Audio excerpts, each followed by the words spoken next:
உங்கள் தொலைக்காட்சி நேயர்களுக்கு காலை வணக்கம். சுக்லாம்பரதரம் விஷ்ணு சசிவர்ணம் சதுர்புஜம் பிரசன்னவதனம் தியாயேத் சர்வ விக்னோபசாந்தயே. குரு பிரம்மா குரு விஷ்ணு குரு தேவோ மகேஸ்வரः குரு சாட்சாத் பரபிரம்ம தஸ்மை ஸ்ரீ குருவே நமக. இன்று நாள் சனிக்கிழமை, குரோதி வருடம் ஆனி மாதம் 15வது நாள். ஆங்கில தேதிப்படி என்று பார்க்கும் பொழுது இன்று ஜூன் மாதம் 29வது நாள் 2024. இன்று காலை 9 மணி முதல் 10:30 மணி வரை ராகு காலம். இன்று மதியம் பிற்பகல் 1:30 மணி முதல் 3 மணி வரை யமகண்டம். இன்றைய தினத்தில் காலை அதாவது 7:15 முதல் 8:15 வரைக்கும் பார்த்திங்கன்னா நல்ல நேரம். பின்பு மாலை அதாவது 4:30 முதல் 5:30 மணி வரை நல்ல நேரம். இன்றைய தினத்தில் அதுவும் குறிப்பாக யார் கவனமாக இருக்க வேண்டும் என்று பார்க்கும் பொழுது சந்திராசிரமம் யார் என்பது அறிந்து கொள்ள வேண்டிய ஒரு விஷயம். அதாவது ஆயில்யம் மற்றும் மகம் நட்சத்திரக்காரர்களுக்கு இன்று சந்திராசிரமம் மிகவும் கவனமாக இருக்க வேண்டிய ஒரு நாள். இன்றைய தினத்தில் பார்க்கும்பொழுது கிரக நிலைகளை பார்க்கலாங்க. மேஷராசியில் அது யாருக்காக பார்த்தீங்கன்னா செவ்வாய் பகவான் சஞ்சரிக்கின்றார். ரிஷபத்தில் குரு பகவான் சஞ்சரிக்கின்றார். மிதுனத்தில் சூரியன் புதன் மற்றும் சுக்கிர பகவான் சஞ்சரித்துக் கொண்டிருக்கின்றார்கள். கன்னியில் கேது பகவான் சஞ்சரிக்கின்றார். கும்பத்தில் சனி பகவான் சஞ்சரிக்கின்றார். மீனத்தில் ராகு பகவான் சஞ்சரித்துக் கொண்டிருக்கின்றார். இன்று சந்திரனுடைய நிலை பார்த்தீங்கன்னா உத்திரட்டாதி மற்றும் ரேவதி நட்சத்திரத்தில் பயணம் செய்து கொண்டிருக்கின்றார்கள். வாங்க ராசி பலன்களை பார்க்கலாம். மேஷராசி அன்பர்களுக்கு இன்றைய தினம் எப்படி இருக்கும் என்று பார்க்கலாம். உங்கள் ராசி அதிபதியாகிய செவ்வாய் பகவான் ராசியிலேயே அமர்ந்திருக்கின்றார். பஞ்சமஸ்தானத்தில் பார்த்தீங்கன்னா அதிபதி யார்? சூரிய பகவான். அவர் உபஜய ஸ்தானத்தில் விற்றிருக்கின்றார். உடன் புதனும் மற்றும் சுக்கிர பகவானும் இணைந்து புத சுக்கிர யோகத்துடன் வலம் வருகின்றார்கள்.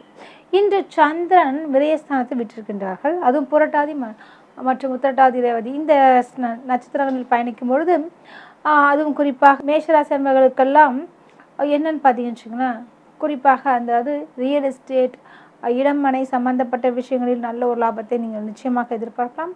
அதே மாதிரி பார்த்தீங்கன்னா முதலீடுகள் இருக்கு இல்லையா, அதை இடமனை வீடு வாகனம் இதெல்லாம் முதலீடும் செய்யலாம். அதாவது டிராவல்ஸ் வைத்திருப்பவர்களுக்கெல்லாம் ஒரு அற்புதமான ஒரு காலகட்டமாக இன்று உள்ளது. தம்பதிகள் அதாவது ரொம்ப அன்பு பலப்படும் மற்றும் இன்றைய தினத்தில் தங்களுடைய பிள்ளைகளுடைய விஷயத்தில் கொஞ்சம் கண்காணிப்பது மிக நல்லது. அவருடைய நன்னடத்தைக்காக நீங்கள் கொஞ்சம் நேரங்களை செலவழிப்பது மிகவும் நல்ல விஷயங்க. இன்றைய தினம் மிக சிறப்பாகவே வாழ்த்துக்கள். ரிஷபராசி அன்பர்களுக்கு இன்றைய தினம் எப்படி இருக்கும் என்று பார்க்கலாம். உங்கள் ராசிநாதன் சுக்கிர பகவான் அந்த அதிபதியாகிய தன குடும்பஸ்தானத்தில் சுக்கிரன் சூரியன் மற்றும் புதன் பகவான் 3 கிரகங்களும் பயணம் செய்து கொண்டிருக்கின்றார்கள். இந்த பயணங்களால் என்ன மாதிரியான விளைவுகள் வரும் மற்றும் உங்கள் ராசியிலேயே குரு பகவான் விட்டிருப்பது ஒரு அளவிற்கு விசேஷம் என்று சொல்லலாம், இன்னொரு அளவிற்கு விசேஷம் அற்று என்று சொல்லலாம். காரணம் உங்களுடைய தேவகுரு என்று சொல்லக்கூடிய இந்த குரு பகவானும் அசுரகுரு என்று சொல்லக்கூடிய சுக்கிர பகவானும் இணைவது மிக அரிதான ஒரு விஷயம். அதுவும் குறிப்பாக இந்த தேவகுருவான குரு பகவான் ரிஷபராசியில் இருப்பதால் பலவித இன்னல்களும் பிரச்சனைகளும் நிச்சயமாக நேரிடும். அதுவும் குறிப்பாக ஜென்மகுரு வனவாசம் என்று சொல்வார்கள். அதனால் ரிஷபராசி அன்பர்கள் யாரிடமும் பேச்சு கொடுக்க வேண்டாம். சாதாரணமாக நீங்கள் பேசினாலும் மற்றவர்கள் தவறாகவும் உங்களை புரிந்து கொள்வார்கள். இன்று நீங்கள் கவனமாக இருக்க வேண்டும். பண வரவிற்கு பிரச்சனை இல்லை என்று சொல்லலாம். அதே மாதிரி பார்த்தீங்கன்னா புதிய தொழில்நுட்பங்களை நீங்கள் கற்றறிவீர்கள். இன்றைய நாள் மிக சிறப்பாக அமைய வாழ்த்துக்கள். மிதுன ராசி அன்பர்களுக்கு இன்றைய தினம் எப்படி இருக்கும் என்று பார்க்கலாம். உங்கள் ராசிநாதன் புதன் பகவான் ஆட்சி பெறுகின்றார். தனாதிபதி என்று சொல்லக்கூடிய சந்திர பகவான் அவர் எங்க இருக்கார் பார்த்தீங்கன்னா தொழில்ஸ்தானத்தை விட்டிருப்பது மிக விசேஷமான ஒன்று. அது குறிப்பாக அதாவது கடல் சார்ந்த தொழில் செய்பவர்களுக்கு, அதாவது மீன் பிடிக்கிறது ப்ளஸ் முத்து சிப்பி இது மாதிரிலாம் விஷயம் இருக்கு இல்லையா, சங்கு விஷயங்கள், இந்த லைனில் இருக்கக்கூடிய மிதுனராசி அன்பர்களுக்கு நல்ல ஒரு லாபத்தை நிச்சயமாக ஈட்டலாம். அதுவும் ஆன்டிக்ஸ் என்று சொல்லக்கூடியவர்களுக்கும் பொருட்களை வாங்க விற்பதற்கும் கொடுக்கல் வாங்கல் இவ்வாறான விஷயங்கள் எல்லாமே உங்களுக்கு சாதகமாகவே அமையும். உங்களுடைய தனாதிபதி என்று சொல்லக்கூடிய அந்த சந்திரன் தொழில்ஸ்தானத்தில் தொடர்ந்து வீற்றிருப்பதால் என்னவாக நடக்கும் என்று பார்த்தீங்கன்னா அதாவது நீர் சம்மந்தப்பட்ட விஷயங்களில் நல்ல ஒரு லாபத்தை எதிர்பார்க்கலாம். அதாவது மினரல் வாட்டர்ஸ் பிஸ்னஸ் பண்ணுறவங்க மற்றும் பெட்ரோல் பங்க் லிக்விட் ஐட்டம்ஸ் என்று சொல்கிறாங்க இல்லையா, ஆயில், இந்த செக்காயில் மராயில் இது மாதிரிலாம் வச்சுருக்காங்க இல்லையா, இவர்களுக்கெல்லாம் நல்ல ஒரு லாபத்தினை நீங்கள் ஈட்ட முடியும். இன்றைய தினம் பார்த்திங்கன்னா விவசாயிகளுக்கு தங்களுடைய கோரிக்கைகள் நிறைவேறக்கூடிய ஒரு சூழல் உண்டு. இன்றைய நாள் மிக சிறப்பாகவே வாழ்த்துக்கள். கடகராசி அன்பர்களுக்கு இன்றைய தினம் எப்படி இருக்கும் என்று பார்க்கலாம். கடகராசியில் உள்ள புனர்பூசம் மற்றும் பூசம் மற்றும் ஆயில்யம் நட்சத்திரக்காரங்களில் அதுவும் குறிப்பாக ஆயில்யம் நட்சத்திரக்காரர்களுக்கு சந்திராசிரமம் தொடர்கிறது. மிகவும் கவனமாக இருக்க வேண்டும். என்ன கவனம் எப்படி இருக்கலாம் என்று பார்க்கும்பொழுது, நீங்கள் அதுவும் குறிப்பாக யாரிடமும் வாக்குவாதம் செய்ய வேண்டாம். அதே மாதிரி பார்த்திங்கன்னா முக்கியமான பயணங்கள் ஏதாவது இருந்தால் மட்டும் நீங்கள் பயணத்திற்கு மேற்கொள்ளுங்கள். கூடுமானவரை பயணங்களை தவிர்ப்பது மிக உத்தமம் என்று சொல்லலாம். இன்றைய தினத்தில் உங்களுடைய தனாதிபதி என்று சொல்லக்கூடிய அந்த சூரிய பகவான் விரயஸ்தானத்தில் வனம் கொண்டு வந்திருக்கின்றார். இதன் காரணமாக அரசு சம்பந்தப்பட்ட காரியங்கள் மிகவும் கவனமாக இருக்க வேண்டும். அதுவும் குறிப்பாக ஆயில்ய நட்சத்திரக்காரர்களுக்கு இன்று சந்திராசிரமம். ஆதலால் பார்த்து நிதானமாக இருங்க. இன்னும் தேவையற்றவரிடம் வாக்குவாதம் செய்தனா பெரிய அளவில் பூதாகரமாக உங்களுடைய பிரச்சனைகள் விளையும். இன்று இறைவனை மட்டும் வேண்டுங்கள், நல்லதே நடக்கும்.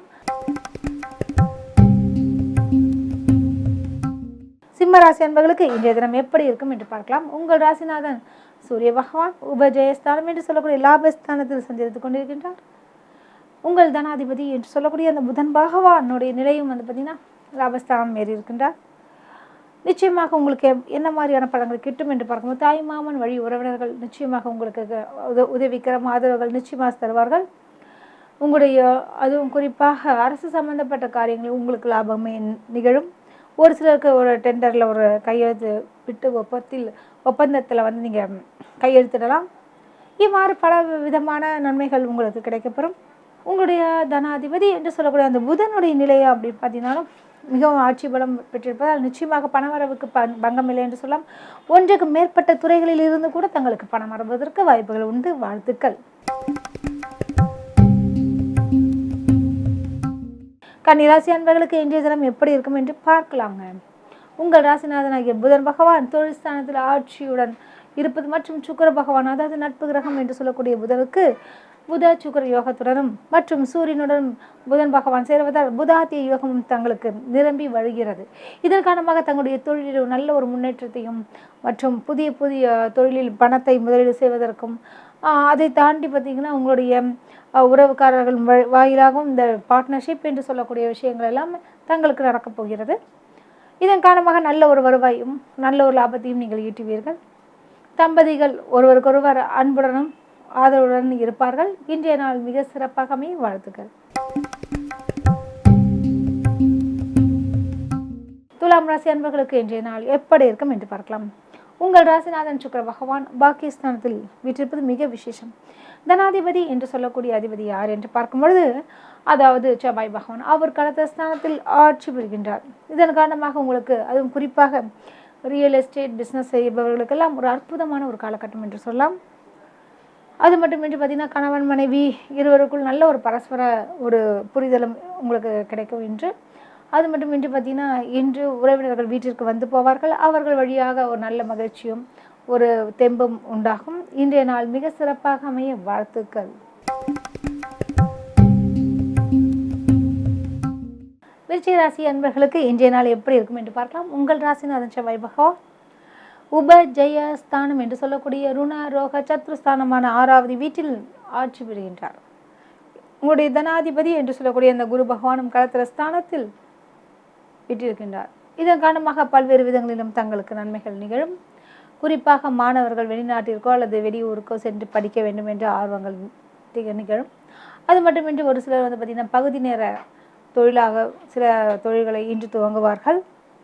உங்களுடைய அதாவது உபஜயஸ்தானாதிபதி என்று சொல்லக்கூடிய சனி பகவானுடைய நிலையம் மிக சிறப்பாகவே உள்ளது.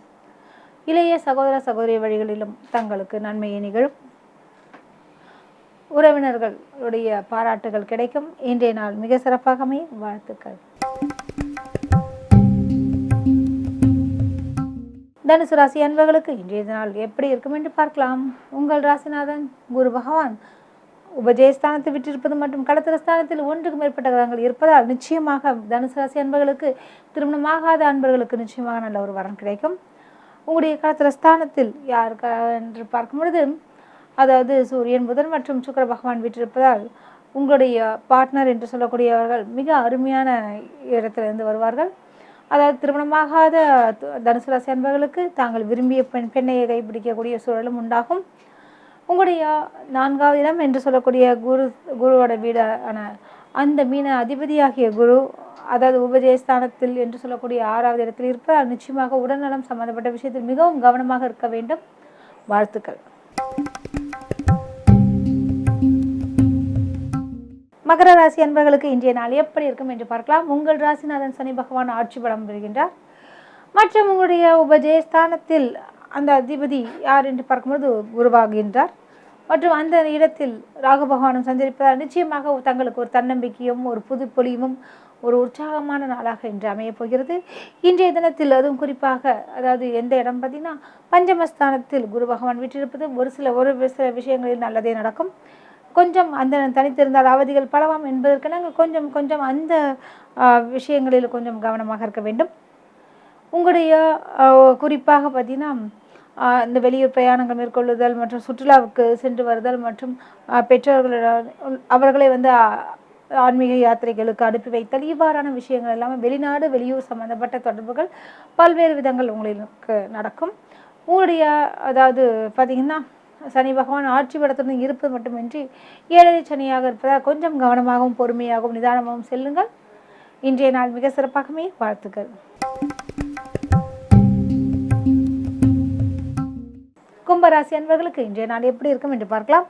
உங்கள் ராசிநாதனாகிய சனி பகவான் ஆட்சி பெறுகின்றார். மற்றும் உங்களுடைய தனஸ்தானத்தில் யார் இருக்கிறார் என்று பார்த்தீர்கள் என்றால் முக்கியமான கிரகங்கள் தனஸ்தானத்தில் யார் இருக்காருன்னு ராகு பகவான். அதனால் உங்களுடைய மர்மமான மயக்கமான பேச்சுகளில் மக்களை அதாவது ஈர்க்கக்கூடிய ஒரு நிலை உண்டாகும். உங்களுடைய அதுவும் குறிப்பாக பார்த்தீங்கன்னா ஆன்மீகம் சம்பந்தப்பட்ட விஷயங்களில் புது கோவில்கள் எங்கெங்கே இருக்கிறது என்ற ஆராய்ச்சியும் தாங்கள் மேற்கொள்வீர்கள். மற்றும் சில கோவில்கள் மற்றவர்களுக்கு தெரியாத போதிலும் நீங்கள் அதனை தெரிந்து கொண்டு மற்றவர்களுக்கு பறைசாற்றுவதற்காக அமையும். இந்த நாளில் குறிப்பாக உடல்நலம் சம்பந்தப்பட்ட விஷயத்தில் அதாவது நேரத்திற்கு உணவு அருந்தும்படி கேட்டுக்கொள்கிறேன். இந்த நாள் மிக சிறப்பாக அமைய வாழ்த்துக்கள். மீனராசி அன்பர்களுக்கு இன்றைய நாள் எப்படி இருக்கும் என்று பார்க்கலாம். உங்கள் ராசிநாதனாகிய குரு பகவான் மிக மிக மிக அருமையாக உள்ளார். அதனால் என்ன மாதிரியான விஷயங்கள் நடக்கப் போகிறது என்று பார்க்கும்பொழுது ஏன்னால் அவர் சுக்கிரனோட வீட்டில் இருக்கின்றார். மீனராசியில் உள்ள ஒரு சிலர் தங்களுடைய தவறான செய்கையினால் தவறான நடத்தையினால் மற்றவருடைய பெற்றோர்களுக்கும் மற்றவர்களுக்கும் கொஞ்சம் பாதிப்பு தரக்கூடிய வண்ணம் இருக்கிறது. அதனால் மிகவும் கவனமாகவும் எச்சரிக்கையாகவும் இருப்பது நல்லது. தங்களுடைய தொழிலாளர்கள் கூட்டாளிகள் எப்படி இருப்பாங்கன்றது மிகவும் கவனமாக இருந்து கொண்டு அவங்களுடைய விஷயங்களில் கொஞ்சம் கருத்தில் கொள்வது நல்லது. எச்சரிக்கையாக இருப்பது மிக மிக நல்லது. அதாவது வெளிநாடு வெளியூர் ஏற்றுமதி இறக்குமதி பொருட்களில் நல்ல ஒரு லாபம் தரக்கூடிய ஒரு நிலை உங்களுக்கு உண்டாகிறது. அதை பழைய நண்பர்களை சந்தித்தல் அவருடன் கலந்துரையாடல் செய்வது இவ்வாறான பல நல்ல பண்புகள் உங்களுக்கு கிடைக்கும். இந்த நாள் மிக சிறப்பாக அமைய வாழ்த்துக்கள். கிரக மாளிகா யோகங்களை பற்றின விஷயங்களை பற்றி இன்று தெளிவாக விளக்குகிறேன். கிரக மாளிகா என்றால் என்னங்க? கிரகம் என்றால் உங்களுக்கு தெரியும், சூரியன், சந்திரன், செவ்வாய், புதன், வியாழன், சுக்கிரன் என்று சொல்லக்கூடிய வெள்ளி, சனி மற்றும் ஞாயிற்றுக்கிழமை இத்தனை கிரகங்களும் தங்களுடைய வாரங்களாகவே பிரித்துள்ளார்கள் நமது முன்னோர்களான சித்தர்கள். சரிங்களா? இப்போ இந்த கிரக மாளிகை யோகத்திற்கும் இந்த கிரகங்களுக்கும் என்ன தொடர்பு என்ற விஷயத்தை நான் இங்கு உரைக்கப் போகிறேன். பொதுவாக ஒரு ஜாதகம் பார்த்தால் இது யோகமான ஜாதகம், இது ஆட்சியாகவே இல்லையே, நீசமான ஜாதகம், இது நிச்சயமாக தேராது என்றெல்லாம் சொல்லுவாங்க. அதாவது ஒர்க் அவுட் ஆகாதுன்ற மாதிரி சொல்லுவாங்க. கவலை வேண்டாங்க. அதான் விஷயம். என்ன காரணம்னா இந்த ஜாதகப்படி இந்த விஷயத்தைப்படி பார்க்கும்போது நிச்சயமாக இவர்கள் முன்னேறுவதற்குண்டான வாய்ப்புகள் உண்டு.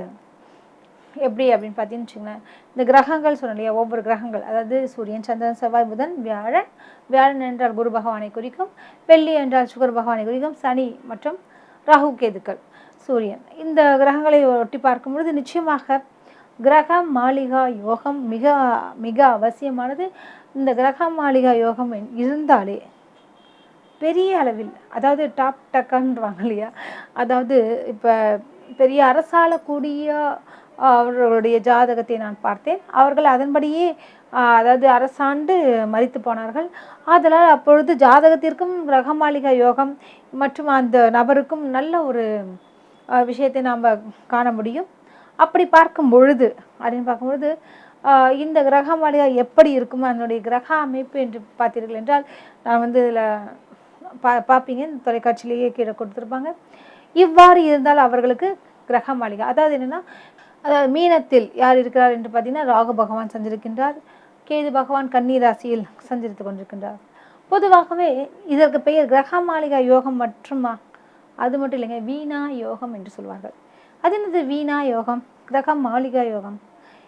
அனைத்து கிரகங்களும் ஒன்றன் பின் ஒன்றாக ஒன்றாக ஒன்றாக இருந்து அவை லக்னம், அதாவது லக்னத்தில் இருந்தாலும் சரி, எப்படி இருந்தாலுமே ஜாதகத்தில் அந்த 9 நவகிரகங்களும் எப்படி இருக்கணும்னு பார்த்தீங்கன்னா மிக அருமையாகவே இருக்க வேண்டுங்க. அதாவது ஒரு பலம் பெற்ற ஒரு நிலையில் இருக்க வேண்டும். அவ்வாறு இருந்தால் தான் உங்களுக்கு பல்வேறு விதங்களிலும் நன்மைகள் உண்டாகும். இந்த கிரக மாளிகை யோகம் என்பது என்னவென்றால், பொதுவாக இப்பொழுது உதாரண ஜாதகமாக கன்னியா லக்னம், ரிஷபராசி, கார்த்திகை நட்சத்திரம், மீனத்தில் ராகு பகவானும், அதுவும் மட்டும் இல்லாமல் மேஷத்தில் செவ்வாய் பகவான், அதாவது பார்த்திங்கன்னா புதன் இருக்கு இல்லையா, மிதுனத்தில் வந்து புதன் அப்படின்னு இருக்கலாம். அது மட்டும் இல்லாமல் பார்த்திங்கன்னா இது லைனாக கண்டினியூட்டியாக தொடர்ந்து ஒரு கிரகங்கள் இருந்துச்சுன்னா இதற்கு பெயர் மாலை போன்று தொடுத்து இருப்பது தான் கிரக மாளிகா யோகம். சரிங்களா? இதற்கு உதாரண ஜாதகமாக பார்க்கும்பொழுது ஒரு ஒரு கட்டம் இப்போ நான் போடுறேன் பாருங்கள். அதில் என்ன விஷயம்னு பார்த்தீங்கன்னு வச்சுங்களேன், கிரக மாளிகா யோகத்திற்கு உண்டான உதாரண ஜாதகம் இது பாருங்கள். கன்னியா லக்னங்க குறிச்சிக்கிங்க. லக்னத்திலே புதன், தனஸ்தானத்தில் யார் இருக்காங்க? சூரியன் மற்றும் ராகு பகவான். இது நான் ஜாதக கட்டம் நான் சொல்கிறது. அதே மாதிரி களத்திர ஸ்தானத்தில் குரு பகவான் சஞ்சரிக்கின்றார்கள்.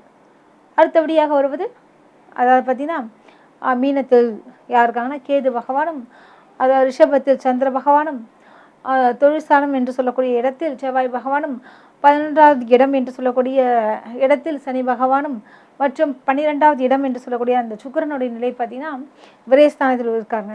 அதனால் அந்த நிலையும் இவ்வாறு கண்டினியூட்டியாக, அதாவது ஒன்றன் பின் ஒன்றாக கிரகங்கள் அமைவது மிக சிறப்பு என்று சொல்லலாம். பின்பு கன்னியா லக்னமாக பிறந்ததனால் அவங்களுக்கு வந்து பார்த்திங்கன்னா அந்த இடத்தில் புதன் பகவான் உச்சம் பெற்றிருப்பதும், மற்றும் சிம்மத்தில் சுக்கிர பகவானும், கடகத்தில் சனி பகவானும், அதாவது தொழிற்ஸ்தானத்தில் பார்த்திங்கன்னா மிதுன பகவானும் வீற்றிருப்பதை நாம் காண முடியும். அதுவும் குறிப்பாக வந்து பார்த்திங்கன்னா இந்த அதாவது என்ன பார்த்தீங்கன்னா இந்த கிரக மாளிகை யோகம் என்பது மலர்கள் வந்து எல்லா மலர்களையும் சேர்த்து ஒன்பின் ஒன்றாக இந்த கட்டுவாங்க இல்லையா, அது பார்க்கும்பொழுது அதாவது அந்த பூக்களை வந்து சரடாக வைப்பது போன்று ஒவ்வொரு ஜாதகத்திலும் ஜனன ஜாதகத்தில் இந்த 9 நவகிரகங்களும் வந்து தொடர்ந்து இருந்துச்சுன்னு வச்சுக்கோங்களேன், ஒரு கட்டத்தில் நிச்சயமாக அவர்களுக்கு மிக சிறப்பான ஒரு யோகம் என்றே சொல்லலாங்க. என்ன காரணம், அந்த யோகம் பெற்றவர்கள், இதற்கு பேர் வந்து வீணா யோகம் சொல்லுவாங்க. வீணை போன்று ஒன்றன் பின் ஒன்றாக இருக்கிற மாதிரி ஒரு விஷயம். இதற்கு நம்ம என்ன செய்யலாம் அப்படின்னு பார்க்கும்போது, இந்த கிரக மாளிகா யோகம் பெற்றவர்கள் நாட்டையே அரசாளக்கூடிய ஒரு திறமை உண்டாகும். அது மட்டுமா அப்படின்னு பார்க்கும்போது, அந்த கிரக மாளிகா யோகத்தில் அந்த எந்த கிரகங்கள் இருக்குன்னு பார்த்தீங்கன்னு வச்சுங்களேன், நான் இப்போ சொன்ன அதாவது துலாமில் ராகு மற்றும் சூரிய பகவான் சஞ்சரிக்கின்றார்கள். நான் சொல்கிறது ஜாதகம். கன்னியா லக்னத்தில் புதன் பகவான் உச்சம் பெறுகின்றார். சிம்ம ராசியில் அதுவும் குறிப்பாக அதாவது சுக்கிர பகவான் வீற்றிருக்கின்றார்கள். கடகத்தில் சனி பகவானும், மிதுனத்தில் செவ்வாயும், பாகிஸ்தானம் என்று சொல்லக்கூடிய இடத்தில் யார் இருக்காங்கன்னு பார்த்தீங்கன்னா அதாங்க முக்கியமான சந்திர பகவான், மனோகாரகனாகிய சந்திரன். ஃப்ரெண்ட்ஷிப்கே உரிய ஒரு கிரகம்னு கூட சொல்லலாம். ஏன்னா சில வென்று பேசுவதில் மிக நேர்மையாகவும் இருப்பார்கள். இந்த கிரக மாளிகா யோகம் இருக்கு இல்லையா, இந்த கண்டினியூட்டியாக இருக்கிறது, இதெல்லாம் விஷயங்கள்லாம் பார்த்திங்கன்னா இது ஒரு பெரிய சாதனை படைக்கக்கூடிய ஒரு யோகமாக இருக்கும்.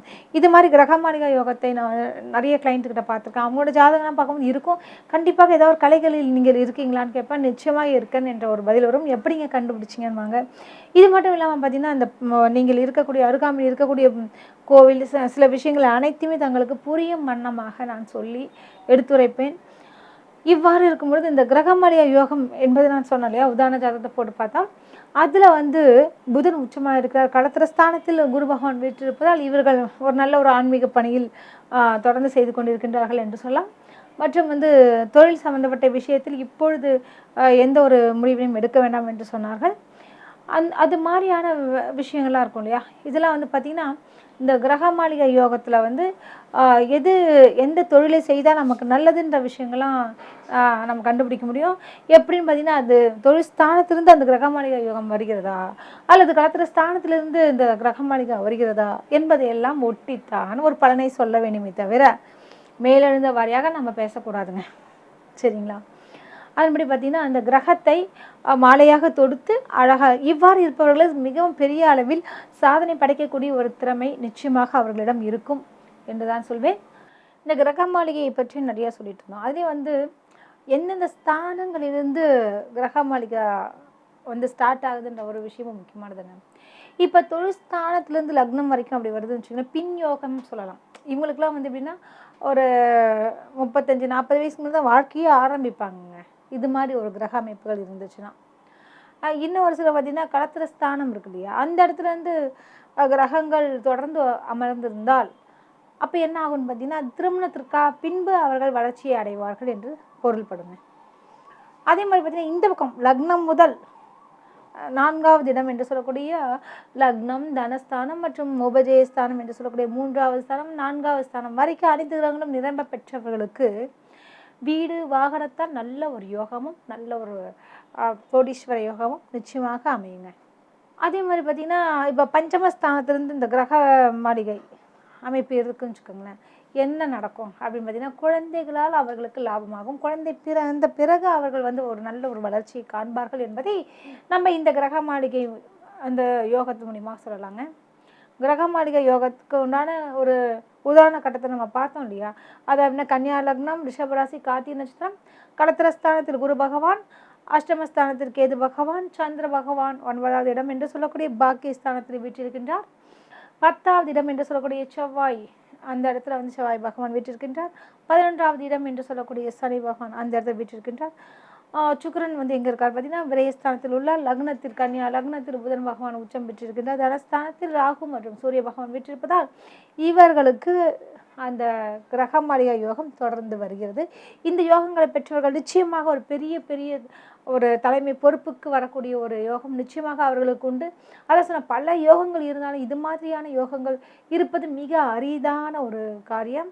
இந்த யோகங்களை பெற்றவர்கள் நிச்சயமாக நாடாளக்கூடிய அளவிற்கு கூட அவர்களுக்கு யோகங்கள் வளரும். மிகப்பெரிய கோடீஸ்வரர்களில் ஒருவராகவும் வளரத்தக்க இவர்களுக்கு வாய்ப்புகள் உண்டு. இப்படி நம்ம தொடர்ந்து ஒவ்வொரு விஷயத்தை பற்றியும் நம்ம தொடர்ந்து பேசலாங்க. அதாவது இந்த கிரக மாளிகை யோகத்தை பற்றி இன்றைக்கி நம்ம பேசலாம். இது மாதிரி தொடர்ந்து ஒவ்வொரு யோகங்கள் எப்படி நம்ம குரு சந்திர யோகத்தை பற்றி பேசுகிறோம், குருமங்கள யோகத்தை பற்றி பேசியிருப்போம், மற்றும் பத்ரா யோகத்தை பற்றி பேசியிருப்போம், ரூச்சக யோகத்தை பற்றி பேசியிருப்போம். இப்படி தொடர்ந்து குருவோடைய அம்ச யோகத்தை பற்றியும் பேசிக்கொண்டிருந்திருப்போம். பல யோகங்களை பற்றி நீங்கள் தொடர்ந்து தெரிந்து கொண்டு வருகிறீர்கள். வாழ்த்துக்கள். மீண்டும் நாளை சந்திப்போம். நன்றி, வணக்கம்.